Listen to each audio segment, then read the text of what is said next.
sa amin ang kaharian mo, sundin ang loob mo dito sa lupa para nang sa langit.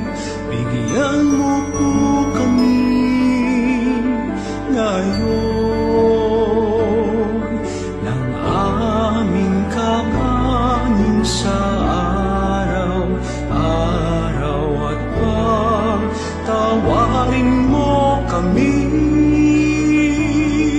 sa aming mga sala.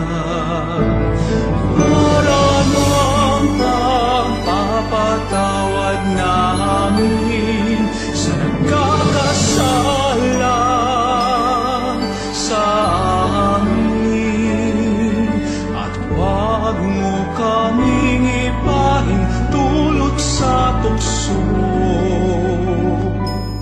at iadya mo kami sa lahat ng masama.